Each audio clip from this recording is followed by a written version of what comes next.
welcome back to another glorious episode of Coach's Kingdom. This is the NCAA podcast, Bowl Week 3. Yeah. 3, that's 3 fingers. It is Bowl Week 3. All right, we're going to go ahead and jump into some news. Did you want me to dive in, or did you want to say anything real quick? Let me make sure I didn't write down. No, go ahead. All right. One thing that I did want to touch on, kind of interesting to me, defensive coordinator Dan Lanning, that's the defensive coordinator for Georgia, is to continue his position and responsibilities in the college football playoff semifinal against Michigan. He was hired as a head coach for Oregon, but he didn't just up and leave. I feel like we should see a whole lot more of that in the NCAA, whether it's coaches coaching through bowl games to coaches coaching in the playoffs or coordinators coaching in the playoffs. As long as it's you're leaving the team because you're going to another, not if you're fired. Yeah. If you're fired, you're gone. That's it. Cut ties. You know? Exactly. But, I mean, yeah, if you're talking about coaches leaving for another team, Dan Lanning's doing it right by staying there, coaching the rest of that. Because how many chances are you really going to get? Well, I mean, it would really screw them over if he didn't, because he has been calling the plays all year. And it was one of the best defenses all year to watch. I mean, exactly. To go through however many games he did, and 17 was the most you gave up during the regular season before you got to the SEC championship and let Bama score 41 or whatever it was. But yeah, if you're talking about just straight regular season games, 17 points was the most he ever let be scored on him. I mean, that's an awesome coordinator right there. So, Oregon is just going to get another chance to see how good a coordinator this guy is on the defensive football. Let's just see, later on next week or next year if he can translate that to a whole team instead of just a defense. I completely agree. Next up here, we have the Military and Fenway Bowl games are both canceled due to COVID-19 outbreaks on both sides. The Miami Hurricanes withdrew from the Sun Bowl due to a COVID-19 outbreak. Nothing to really say there. I mean, that's just players not being as precautionary as they needed to be. Yeah, and Georgia is being more careful right now, going through more strict. I'd imagine all the college football protocols. Teams but Georgia's kind of in a hot spot for this new virus right now, so they're going through a little more strict protocols there so that they can make sure, because one thing the NCAA did release last week or the week prior was that for these bowl games, if you have a COVID-19 outbreak, yeah, that's fine. We can replace you. But for the college football playoff, if you have a COVID-19 outbreak and you cannot play, you have forfeited the game, and the winner is the team that didn't have to forfeit. So, if that's Bama and Cincy, and Bama has an outbreak, boom, Cincy moves on, and Bama didn't even get a chance to play. Yeah, Same thing if it's Georgia and Michigan, and Georgia has an outbreak, Michigan doesn't get a chance to play. Now, Georgia, like I said, is in the hot spot of it, so they've got to go through more strict protocols. I'm sure Alabama, knowing Saban as a head coach, has probably got his football team doing the same thing. I'm sure all these guys are, but Georgia's really having a tough time of it right now. The Wyoming Cowboys posted an online ad for potential transfer quarterbacks, which is that's pretty funny if you think about it. Yeah. They're trying to coerce players into transferring to Wyoming. That's absolutely awesome. Sign me up. Yeah, I'd go. I don't know how good of a quarterback I'd be, but I'd go. How long until Johnny Manziel puts his name in there? Yeah. I'm going back to college. Yeah, but it's going to be at Wyoming. Yeah. Michigan's halfback Blake Corum will play in the semifinal game against Georgia. He had a minor ankle injury in the previous game, but reports are saying right now that he feels healthy and that he will be playing.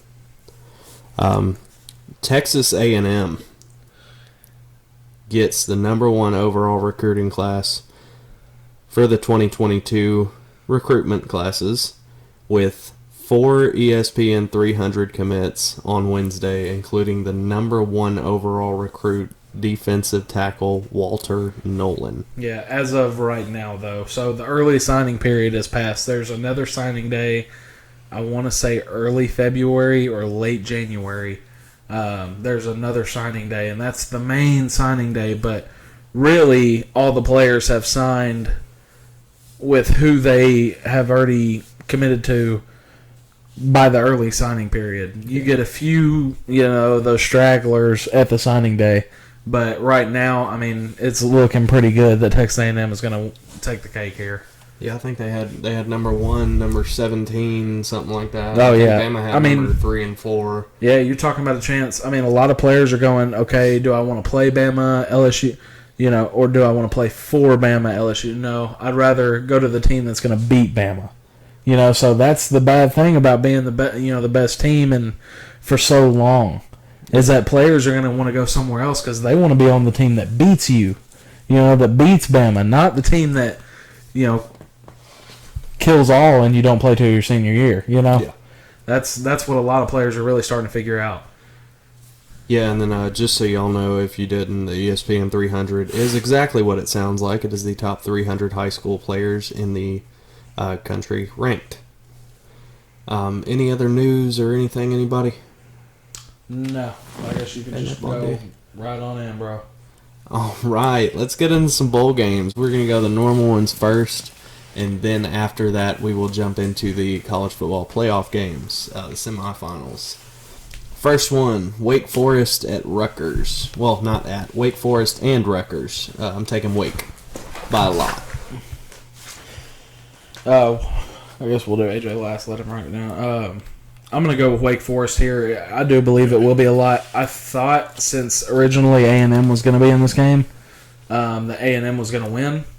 Now that A&M's out, Wake Forest is going to beat Rutgers. There's no way. I mean, with the year that Wake Forest had, to finish it out on a win is going to be a great thing for them, especially that head coach. He got his contract. Now it's time to prove that you're worth the contract. Go beat, I guess, a Power 5 team. I mean, Rutgers is really, Rutgers. Yeah. There's not much more to that say team there. that Ohio State whips every year on a consistent basis. Yeah, good job, Greg Schiano. Yeah. Yeah, I'm going to go Wake Forest all the way. All the way. All right, next game up over here. This is kind of an interesting one. This one's Washington State against someone. We have no idea who someone's going to be because Miami withdrew, but Washington State is not going to let this game fall through. They've already said that. They will play anybody. Their words exactly. I'm taking someone to win this game. I'm not picking yet until I see who they're playing. Because if it comes out they're playing like Akron or, Bowling Green, I'm going to be like, Washington State. I'm taking someone. I mean, if you're going to sit here and say, all right, who wants to step up and play me? Yeah. You better come prepared. Because someone's going to go, okay, let's go. Let's throw hands. All right, so Washington State, be careful with what you ask for. Because A&M may be going, you know what? We got some of our players back. We can go play a bowl game now. And then they're going, oh, crap. Yeah, that would be crappy. I would think that the teams that were on the outside of the bowl games looking in would be the first ones to kind of jump up and be like, hey, we're going to do it. Now, it's more so right now if you're out and a team, I guess, can't play for some reason. I mean, now it's COVID, but in the past it was just for some reason. But if a team can't play for COVID like A&M, the first person they ask, there's a list they have, and it's based on the average GPA of the players that you have. So the highest average GPA, shocker, was Rutgers. So Rutgers got the question first, Rutgers accepted, so it didn't have to go down the list very far. Right now, I believe they've already started. If they haven't, they're about to start going down that list and asking those teams, hey, would you like to play against Washington State? So that I think that's awesome that they do that. Yeah, I absolutely love using the GPA there. So it's a student athlete, not an athlete student. Exactly. So you're going student first and then athlete. That's why it's always been the student athlete, not athlete student. Exactly. But if you're going like that, it's going to be like I guess they got to do it by record and then by GPA. But if you're saying it's straight by GPA, I mean, Vandy's not that far away. You're talking about one of the smartest schools in all of college football. How high is Vandy on that list, you know? Yeah. Well, they can't. But, yeah, I know what you're saying. Yeah. Since they're FBS. Who you got, or AJ? Ivy League. You got Washington State or someone? I can't pick. Yeah, don't pick. There's no... I'm taking someone. I don't care. Don't fall in that trap. I don't care. I'm taking someone. A&M's going to come back or something. Yeah. You're going to be like, crap. Next up here, Central Michigan, Boise State. I'm taking Boise. I'm going to take Boise here, too. I thought Boise was looking to pull out as well, though. They may be, but as of right now, they're still in. Okay, so we're going to go as of right now. Yeah. As of right now, Boise State, depending on who... Who'd you say, Western Michigan? Central Michigan. If Central Michigan gets another... if it ends up being Central Michigan against Washington State, who are you going to pick? Like I said, someone. So Well, I'm going to go here. I'm going Boise State. It's like Uno when you're drawing the wild card. That's what the someone is. Mm-hmm. You never know who it's going to be. Who you got, AJ? I got Boise State for this one. All right, next up here, Penn State, Arkansas. Let's switch things up. AJ, pick first. I'm going to go Arkansas. Wrong. I'm going Penn State. Wrong. Yeah, well, Michael's wrong. I'm going to go Arkansas. Penn State struggled later in the year. Arkansas has also struggled later in the year, but they played Bama to the last touchdown. So I'm going to go ahead and pick Arkansas here, and I do think it's going to be by 14+. Wrong. All right, next game up. Oklahoma State, Notre Dame. AJ, pick first. Oklahoma State. I'm taking Oklahoma State, too. Yeah, I'm going to take Oklahoma State as well. I don't think any of us have really been believers in Notre Dame. They don't play anybody other than Cincinnati every year, and that's really about it. So, well, it was 24-13. So that's pretty bad. It was 11 points. But, I mean, they did, during that game, I mean, I think there was a garbage time touchdown in there, too, for Notre Dame. So, I mean, you know, if anything, it was like, we're just tightening the gap there so it doesn't look as bad. Yeah. Pretty much. But, yeah, I mean, I'm going Oklahoma State. I don't think this one will be close as well. I do think it'll be a good game, at least in the beginning, but I think Oklahoma State pulls away late. Iowa, Kentucky. AJ, go first. I'm going to pick Iowa. Wrong. I'm picking Kentucky. Now, AJ, here, I'm going to have to side with Michael. I will say you are wrong. Kentucky's going to win this game. Kentucky's offense is just too good. Iowa, for being the number 2 ranked team in the country at one point, they suck. Yeah. You know, I don't know what was going on there. What happened? You know, they're not even ranked anymore. You better watch it. There's an Iowa fan that watches this. Really? Yeah, you remember? Oh, yeah, that's right. Sorry, buddy. Yeah. I mean, it is what it is, man. Y'all have struggled, man. Kentucky, now I'm like trying not to back suck. Yeah, I went in hard. I shouldn't have done that. That's great. Well, I like it is what it is, man. If you don't like me anymore, it's all right. I do think Kentucky will win this game. I do think it will be close, but Iowa struggled so much, and Kentucky has too. But Iowa's done it more against worse teams. Kentucky's, I mean, that team is just tremendous. Yeah. Kentucky. I mean, it's insane how that rebuild started. Hopefully that continues. 10 years later, it's at the point that it is right now for Stoops and company. I mean, they have done an amazing job at Kentucky because that is not a football school. Up until now, it's starting to be considered maybe a more balanced school. Yeah, it was very much a basketball school. Oh, 100%. Yeah. Utah, Ohio State. I'm taking Ohio State. I know everybody else is going to too. Yeah. I do think I do go Ohio State here, but I do think this game will be semi-close. Utah's defense is pretty good, but Ohio State's offense is just, I mean, they can score points and score fast. Ohio State's going to win, but I wouldn't be shocked if this game was tighter than most people think. Baylor, Ole Miss. AJ, who you got? I'm going to go Ole Miss. Wrong. Baylor. Yeah, I'm going Baylor here. Ole Miss sucks. And I don't care if there's an Ole Miss fan that watches this. Screw Ole Miss. He's only saying that because of what's his face, the coach, Lane Kiffin. Isn't that him? Yeah. Yeah. What did he get thrown at him? A golf ball. Oh, was it a golf ball? It was a golf I'll ball. throw 50 golf balls at you, Lane Kiffin. You suck. Yeah, we usually We'd talk love about, to have you on the pod, though. we usually talk about garbage time touchdowns. That's a phrase. Well, during the Tennessee Ole Miss game, there was a literal garbage time that just happened, and it just erupted. It was amazing to watch. Yeah, we talked about that. Yeah, we did. Yeah, and AJ, pick the pin up. by the way, Matt Corral, if Ole Miss does win this game, he is going to have a day if they do win. That's the only way Ole Miss can win this game. Their defense sucks. Their offensive line sucks. That's why he's running around all the time. Yeah. So, Matt Corral, you're going to have a day in order to win this game. If you can't do it, no one else on that team can. So, I trust Baylor more. No pressure. Yeah. Yeah, in your last college game ever. You're our last hope. LSU, Kansas State. AJ, who you got? Kansas State. Wrong. I'm taking Kansas State. I'm siding with AJ. I don't believe in LSU, especially without their head coach. No, I'm going to go LSU here. I hate that they hire Brian Kelly, but he's not coaching in this game. So I'm going to say they win one. Without their head coach. Huh? I said without their head coach. Yeah, he's not coaching this game, is what Bob said. I know. I said I hate that they hired Brian Kelly, but he's not coaching this game. So Gotcha. I understand what you said. Okay. I was just making sure. I'm just saying I don't like Brian Kelly at all. And we've said it multiple times. That's like one guy that is not welcome on this podcast. You know, I am not a fan of Brian Kelly.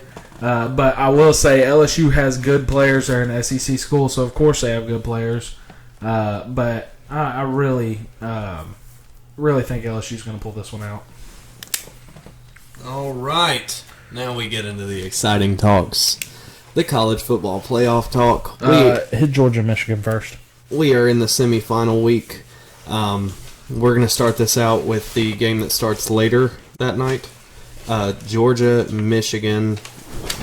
Well, that messes up my notes. Hold on a second. There's a reason we're starting Georgia, Michigan. Yes, there is a very good reason we're starting Georgia, Michigan first. It will be a lot less lengthy. I've got kind of pinpoints for which team to win. Did you want to kind of piggyback off of me for that? Yeah, go ahead. Okay, so basically some of the stuff that I put down for Georgia to beat Michigan, this is what needs to happen.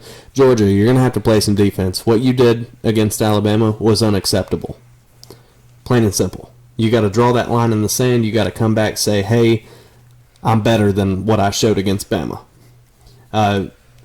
Like what I just said, keep composure after that loss. You need to pull yourself together, and really, this is really the deciding factor in finding out what kind of team you were all along this season is how good you can rebound from that one loss. Yep. Put together sustaining drives. Don't let any drives fall apart. We're talking maybe at a maximum of 3 and outs, and that's it. I'd say I'd want you to be somewhere around midfield before you punt the ball every single time. Lastly, chew clock because Michigan is explosive, so you want to kind of keep the ball out of their hands. Anything to add? No. Who do you think's going to win, Georgia or Michigan? Georgia. Okay. Oh, we're getting to the picks later on. Oh, okay. Well, never mind then, AJ. I do agree with you on a lot of that. One thing for Georgia, in order to win this game, you have to limit the pressure that Stetson Bennett's going to be under. He is still a very young quarterback, as college quarterbacks are, and the one thing that freaks college quarterbacks out the most is pressure. Yeah. If you've got a hand in their face, they screw up. That's what Alabama, mainly Will Anderson, who's the best, and I'm going to say this again, the best outside linebacker in all of college football.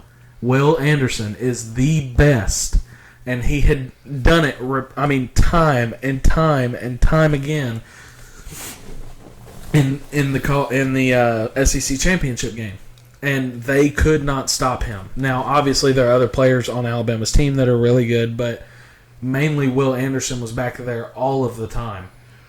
Georgia's had a problem on their offensive line of allowing that pressure sometimes, and Stetson Bennett just throws some really bad balls, or gets, when he's stepping up into the pocket, he's stepping up in the wrong spot, and he's forcing himself into a situation that could have been avoided. Stetson Bennett's just really he's not your typical pro-style quarterback. So this is going to be an interesting game. Aiden Hutchinson is going to have a really good game for Michigan as a defensive end. He is a beast. There's a reason he's playing, getting talks on being drafted super high in the first round.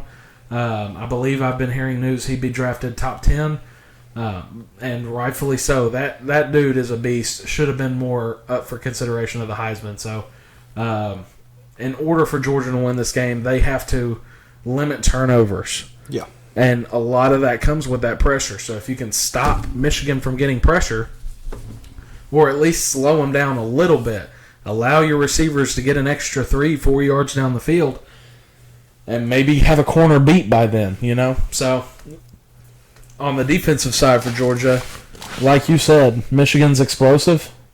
But they're not just explosive, they're surprising, Yeah. So when they come out, especially in the first quarter with these scripted plays, as every team does typically coming into the game, they script the first 7-10 plays on the offensive side of the ball. And, Georgia doesn't know what they're going to be looking like right now. You can only watch so much film. So I'm sure Jim Harbaugh's got a trick up his sleeve in order to continue on and get to the national championship. So I would not be shocked if Michigan does pull this game out. But I'm going to have to keep going with who I think is the better team. And right now, I think the better team is more than likely Georgia. Now, but what the heck, man? You just did your pick. I just said who the better team is right now. But what I think here, though, is Georgia may be the better team, but I just haven't seen enough out of Georgia. You haven't played that many good people. Exactly. And the one time that you play somebody that's really good, you get smacked. You get whooped. Donkey stomped. Yeah. That's my big drawback. And what has to happen for Michigan to win over Georgia? I've got some pointers here. Your O-line has to play great. You're playing against the best defense in college football, statistically speaking, right now. You've got to be explosive coming off the ball. You've got to continue to pound the rock. Your running back he's been looking pretty daggum good this year. So keep it up with that. With that said, no turnovers whatsoever. That's what I'd look at for Michigan to win this game. Absolutely. Now, as far as the picks go, I get what you're saying, and Georgia seems to be the better team right now. I would argue that they're kind of on the same level. I feel like Michigan's played just about the same level of competition that they played, to be completely honest. Take out Bama. And they have. And Michigan has played harder teams. Yeah, exactly. 100%. Yeah. I agree with you there. And my huge thing right here is Michigan's coach. That's why I picked Michigan. I think Georgia's simply going to get out-coached at the last minute, and Michigan pulls out with the win. Well, I really think it's going to be super Kirby close. Smart. High-scoring game, but super close. Kirby Smart reminds me of Mark Richt. Yeah. He can get to the big game, but he can't win the big game. Yeah. And, Kirby Smart did it again. They were undefeated going into the SEC championship against the team that lost to A&M. And Mark an Richt unranked coached for Georgia too, didn't he? Yeah. Yeah. That's what he's most known for. But yeah. So, when you're looking at it like that, you're going, the reason they fired Mark Richt was because he couldn't win the big game. Well, Kirby Smart's doing the same daggum thing. And if he can't win the big game, are Georgia fans going to start turning? Probably. Dan Lanning's gone now, so you're going to bring a defensive coordinator because it won't be the same defense that you had last year, or this past year now. So I think it's all based on, like you said, whoever wins this turnover battle will win the game. Yeah. It's both offenses can score at a high volume. Both defenses can take away the ball at a high volume. One mistake could cost you the game.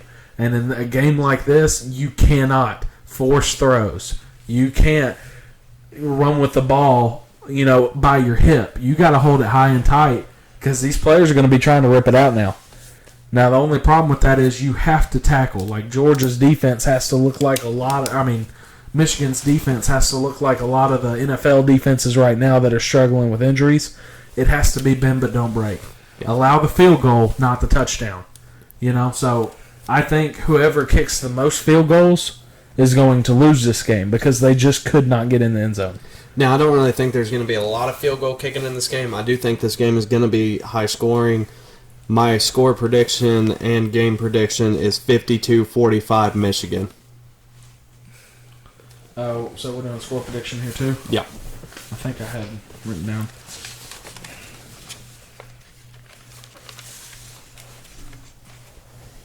Hand me that pen. I want to write this down. Because I'm actually flipping my pick. I kind of talked myself out of this. Yeah, I kind of felt like you were that whole time that you were talking about it. I'm going to go 42-38. Michigan's going to the college football championship. What's your pick, AJ? I still think Georgia. What do you think score will be? Probably by 3. So, probably 41-44. Oh, okay, so you're keeping it high, too? Yeah. So, all right. So all three of us pick Michigan. We have really high-scoring games, so that game would suck if it's like 10-7. Yeah, probably. I don't think it will be, though. I think Michigan's offense is too high-powered, and I feel like Georgia's offense, while capable of being completely shut down, is a little high-powered, and Michigan's defense isn't too good. Well, Michigan's defense is great, but but they're not just not the as best. they're not Georgia great yet. Exactly. They could definitely get better, which is why I was saying if they can get pressure, they can win this game because Stetson Bennett sucks under pressure. All right, moving on to the more fun game. Cincinnati versus Alabama. I'd like to do a little disclaimer. Just because Cincinnati is a group of 5 team doesn't mean that they do not deserve to be here. Because they do. Now, this is where I was saying, I want you to pause. Yeah. Every once in a while here during your argument of Cincinnati against Bama. Okay? They absolutely deserve to be here. I am not arguing against that at all. Cincinnati is undefeated. If you are undefeated and do it like Cincinnati did, 100% you deserve to be in the college football playoff. Here. You can give them a little bit of credit on here. I mean, I need you to pause, not this. Oh, okay. Yeah, Gotcha. I need you to wait for me. Yeah. Let me put my input in, and then you keep going. Yeah, I mean, they 100% deserve to be where they are. Absolutely. They worked for it. They earned it. They did everything that they needed to get done. Granted, some games were a little iffy, but they got here, and they are undefeated. So they definitely deserve to be here. If you think that they can't win just because they're an underdog against every other team out there in that top 4, you're wrong. That's all I'm going to say. Strength of schedule, as much as it does kind of play a part in this, it doesn't wholly, because we jumped back into Brian's argument in our first episode. What did we discover in that episode, Brian? If you play a team, well, if you're going, it's not the better team that wins 100% of the time. A lot of times it's the better team that day, not the better team that year, which is why Bama lost to A&M. Now, hitting back on our strength of schedule, Bama obviously had a very high, very up there strength of schedules. Anybody want to guess as to what their strength of schedule was? Ranked across the country? Yeah. I mean, you're probably looking, I would say top 10. 3. Top 3? Or Yes. number 3? 3. Number 3. Oh, number 3. Okay. Number 3. You just said 3. Yeah. I'm like, okay, which one? Cincinnati, anybody want to guess what their strength of schedule was? I would say probably somewhere around the 50 to 60 mark. 81. Ooh, wow. Everything factored in, strength of schedule. I did some math. Okay, y'all know how much I love math. Their odds of going undefeated this year. Does anybody want to guess what Bama's was? I mean, the media loves Bama, so I gotta say it's a high percentage. So I'd probably say like 47%. 50. You were very close. Yeah. 50% chance that they go undefeated this year. Does anybody want to guess what Cincinnati's was? I mean, no one really understood that this was going to happen with Cincinnati, so I'd probably say lower than 10%. 250 to 1. Okay, their odds of going undefeated this year were 0.004%. Let that sink in. They overcame those odds. If you don't think that they can overcome... Now, is this undefeated to the regular season? Yes, this is undefeated. So this has no, like, season. Playoffs have no playoff implication on this. Okay. Because I was about to say, well, we don't know if Yeah, they're right exactly. or not yet, you know, so, you know. It's just regular season Okay, talk. gotcha. But how rare it is for a team to go undefeated. Oh, it's very rare, and Yeah. it's very hard. That's what some people don't get. If you haven't played football and you haven't been in that position, you're lucky to get it if you haven't been in that position, because the second you win a game, winning the game after that becomes 10 times harder, and so on and so forth. Between the especially pressure, when you're trying to mount an undefeated season. Yeah. The pressure, and then on top of that, some of your players aren't really looking as good as they were because they think it's going to come easier now. It's just a snowball effect, and it becomes harder and harder and harder. Yeah, you don't get healthier as the season goes along. You know, Look at the NFL. You know, everybody's getting hurt now. You don't know why? No one was getting hurt at the beginning of the year. Everyone's getting hurt at the end of the year. Exactly. There's a reason to that. It's the same way in all college or any profession. I mean, you're talking professional football down to college football, down to middle school football, high school football. It's the same way. You're just not. You can sit there. No one's ever 100% going into the last game of the year, ever. Yeah. Unless you came off the bench, you know. So no one's ever going to be 100% going into the last game. Now, every game does start 50-50. Yep.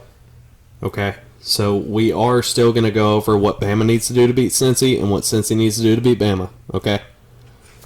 If you have any arguments with any of that, leave it in the comments. We won't get to it at all. No, we'll reply. We'll reply to you if you got a comment. Bama over Cincy. What needs to happen? I have wrote down, for the love of God, block for Bryce Young. Because Cincy's not stupid. They saw what A&M did to you. Seemingly no other team saw what A&M did to you. And what they did was pressure Bryce Young, and he freaked out. True freshman. Freaked out. He's not a true freshman this year. Bryce Young? Yeah, he is. Are you sure? Yeah. He went to school last year? No, he's a true freshman. Look it up. I thought he was a sophomore. No, he's a true freshman because he got recruited out of high school, signed that big contract. That's right. Yep, yeah, you're right. True freshman. Get some guys in his face, and he's going to flip. He's going to lose his mind. He's 19 years old. Of Yeah, course he is. exactly. It's exactly what we were talking about with Stetson Bennett. Mm-hmm. Young college quarterback.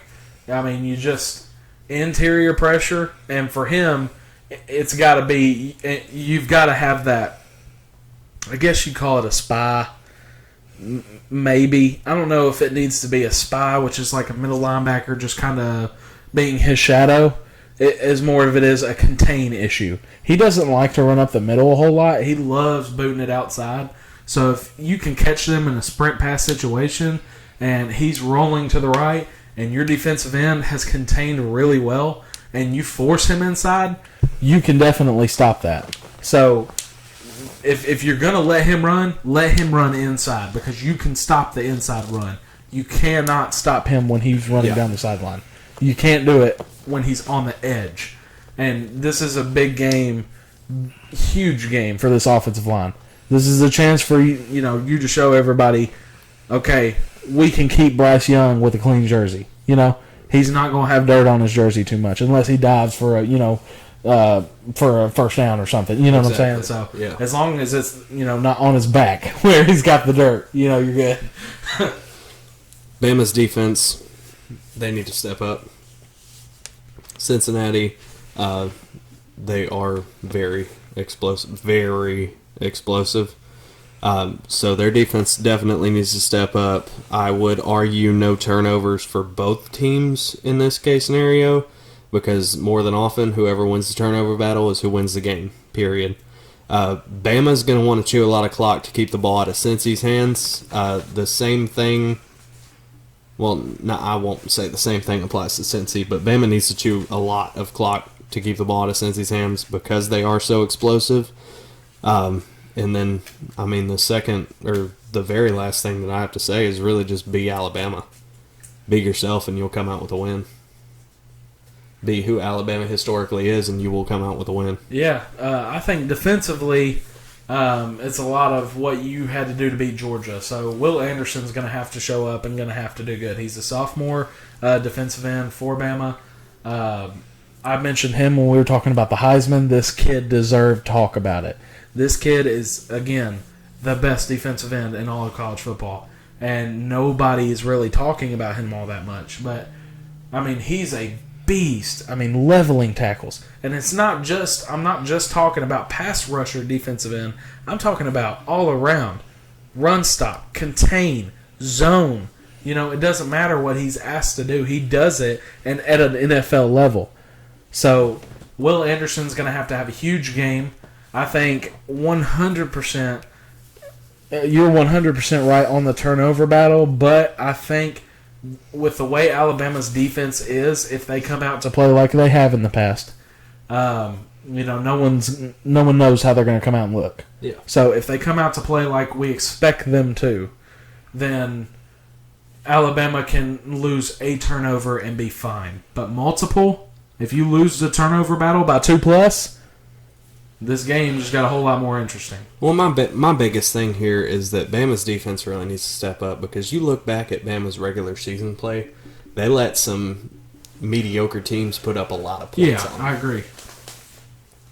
And I won't say that A&M's a mediocre team by any means, but they got beat by A&M. How many points did they let Tennessee put up on them? Tennessee put 24, I think. 24. Yeah, but they turned around and put 52. 51 of those came up in the first half, did they not? I believe so. Yeah. Yeah. Because they were leading going into the half. Mm-hmm.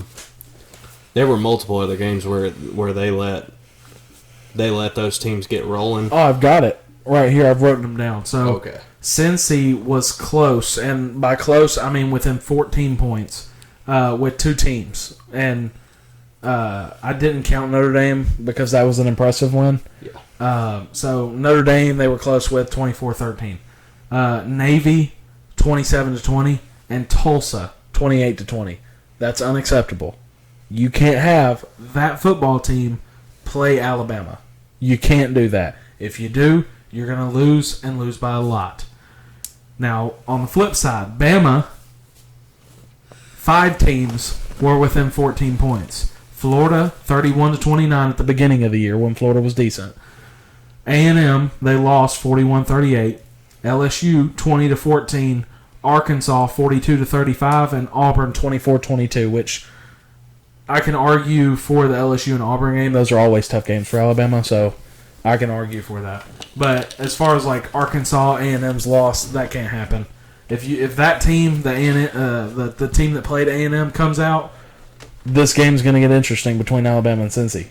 You know, you just can't have mistakes, and that's what they had a lot of, blown coverages, you know, missed tackles. Yeah, that can't happen when you're in the college football playoffs. It can't happen whether Every you're little mistake Georgia, is taken Michigan, advantage of. Alabama, Cincy. It doesn't matter who you are. If you have a lot of missed tackles or a lot of miscommunications on the defensive backside, this game's not going to be great for you, you know. You have got to come out playing your best ball because if you lose, you go home, that's it. And that's the worst feeling in the world is losing and going home right there. Now, we get to the interesting part, Cincy over Bama. My first thing that I have in here is pressure Bryce Young. I want somebody in his face every single snap. Every single time he drops back to the ball, I don't care if he's throwing a quick slant and there's a 3-second drop back before he releases the ball, you need to have somebody in his face before he releases that ball. Your D-line and your linebacking core has to really step up in this game.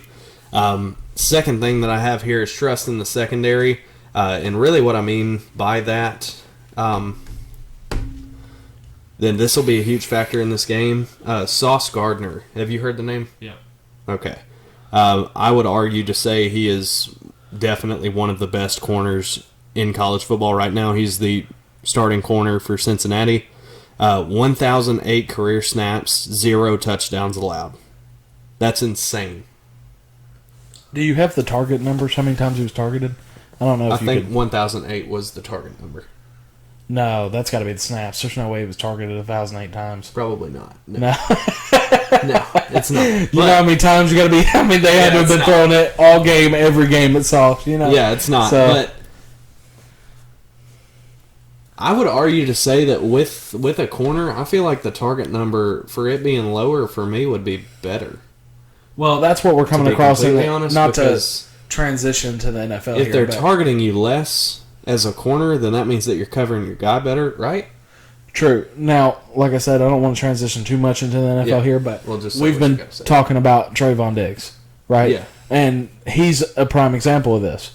He Most has interceptions in the league. Exactly. Most targets. Yeah, 100%. So the more you're targeted, are you going to make those plays? Yeah. So that's what I want to know. How many times was he targeted, and how many plays did he make? You know what I'm saying? So, yeah, it's great that you haven't given up a touchdown, but how many times in the red zone have you been targeted? You know? Yeah, that does make That's sense. what I want to know. Yeah. Because if I'm going up to the red zone and I see 0 touchdowns allowed, I'm not throwing to that guy. Yeah. You know? But when I say get pressure in Bryce Young's face and trust in the secondary, more than often your blitzes are going to leave the secondary kind of shorthanded, and it's going to leave a little bit of gaps. And as your defensive line and your linebacking core have to step up, your secondary has to step up too. It can't just be about this one corner covering his guy. Mm-hmm. It's got to be about all your safeties doing their job, corners. It really needs to be your entire defense needs to be on their A game. Yeah, I know. On top of everything else, I would once again argue to say that you need to have no turnovers. Period. Nothing. The second you give Bama an ounce of momentum, it's over. You need to keep them shut down from the get-go. Eliminate the big plays for Bama because they are very hit or miss. They don't really put together those pounding drives, those third down, touchdown. You get what I'm saying? Yeah. They're not very good at that. Bama. What do you mean third down? I mean, like, they don't really put together those long drives.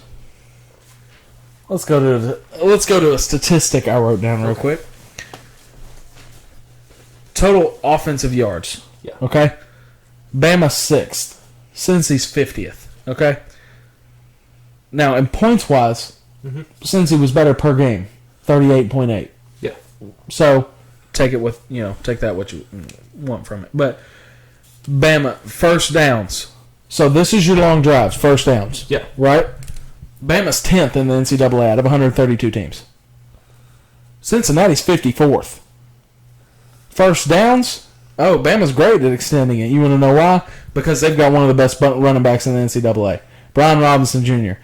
That kid is a beast, and he gets 10 yards a pop. 7 yards a pop. There you go. He's what Derrick Henry, not as good as Derrick Henry was.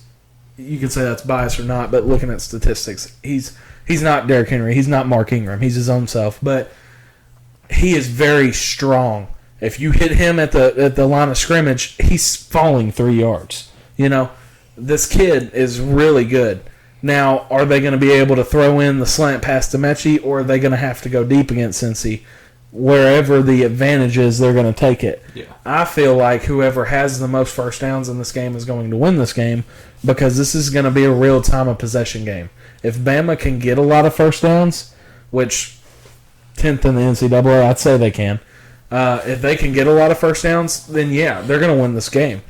Since he's 54th in the NCAA and getting first downs, with the two wins you had that were super close, because I'm voiding Notre Dame. That game was awesome. They did great. If like I said, if you play the way you did against Navy, when honestly you should have lost the game, and if you played the way you did against Tulsa, again, honestly, should have lost that game. You got lucky late in that game. Then you're not going to win this game. First downs, you also have to score. Yeah, It cannot be field goals. This is what we said about Michigan, Georgia. Whoever has the most field goals is going to lose this game. Yeah. You know? Everybody from Cincy has to be on their A game. once again, we can piggyback off the eliminate big plays off of the momentum. Don't give Alabama any kind of momentum. Second you do, the game will be over.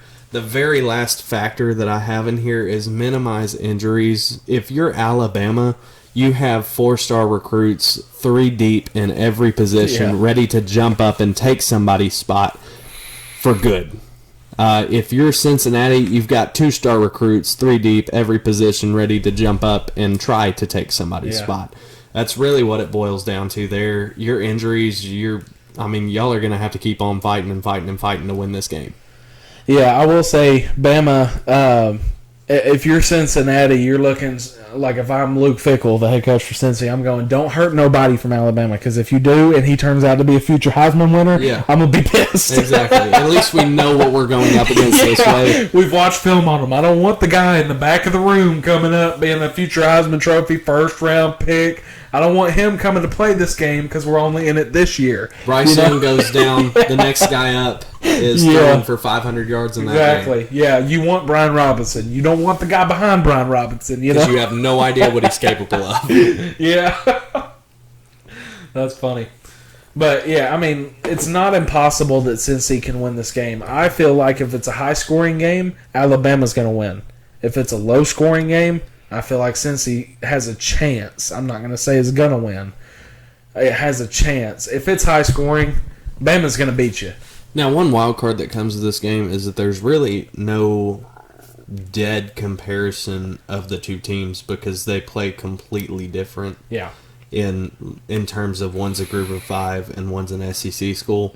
They play completely different schedules. They play completely different altogether. You can't even if you were a big statistics guy, you can't put in any kind of algorithm that doesn't match this game at 50-50 because it's that different of football in terms of how they're playing. I'm a firm believer in every game starts out 0-0. You have a 50-50 shot of winning. That's coach speak. That's what you say to your team before you go out to the football field. Well, nobody believed Appalachian State could beat Michigan many years ago. Nobody believed Appalachian State stood a chance against Tennessee many years ago. Nobody believed Georgia State stood a chance against Tennessee a couple years back. It happens. I didn't believe whoever it was going to beat Nevada today. Western Michigan. Yeah. Earlier this week. Yeah, earlier today. Yeah. And earlier this week. No, it was today. Yeah, the podcast drops on Friday. Oh, earlier this week. Yeah, that's right. Earlier this week. My bad. It was today. Well, you know what I mean, though. With every game starting out 50-50, you don't know who's going to win. We're doing our best to guess, but educating you along the way. Yeah. So that's what we're doing this for. And we both have some differing opinions based on statistics. We're not just guessing here. This is all based on statistics. Michael is looking at certain statistics, and I'm looking at certain statistics. But you can really look up anything and find a way to... side either way. Exactly. Yeah. Yeah, so you take it how you want to. I believe Bama's going to win this game. Bama's going to be the fan favorite to win this game. Yeah. But well, I don't know about fan favorite. Shot. I don't know about fan favorite. Really? Oh, teams. Everybody hates Bama. I hate Bama. I'm picking them to win, but I hate Bama. Vegas has already picked Bama, so that was kind of obvious. But I'm saying, people in general, if you go down the street and ask 50 people, I guarantee you 45 of them that are not Bama fans will absolutely say Cincinnati. I hope Cincinnati wins. Or they'll wins. say, I want Cincinnati to win. Exactly. But Bama's going to. That's going to be a lot of the answer. Yeah. So I guarantee you 75% of the country wants Cincy to win. And 25 of the other percent is all Bama fans. Probably. That brings us down to the score prediction and the game prediction. AJ, go ahead and start it out. Who you got winning and what's the score? I think Bama, and I think it's going to be around 41-52. Oh, wow. Really high score game. Yeah. All right, Brian. Do you want me to go or do you want to go? I want you to go. I want to go. You're not going to like mine. My score prediction, I'm picking Cincy to win. And Brian's going to hate my score prediction, 42-28. I don't think it's close. I think that's the only way Cincy can win. If this game's close, it's going to be over for them. I don't believe that'll happen. I do think Bama's going to win this handily. 51-17, Bama. And that concludes our last Bowl Week episode for Coach's Kingdom. We'll have Bowl Results episode. Yes, we will. Coming up, I believe... Next week. Yeah, next week. Right? Yeah. Bowl Results. Boom. All right. Don't forget to like the video, drop a comment, subscribe, hit the bell button so you're notified every time we drop a video. Sorry, this is my first time doing this. Brian usually does it. And we'll see y'all guys later, then. Peace.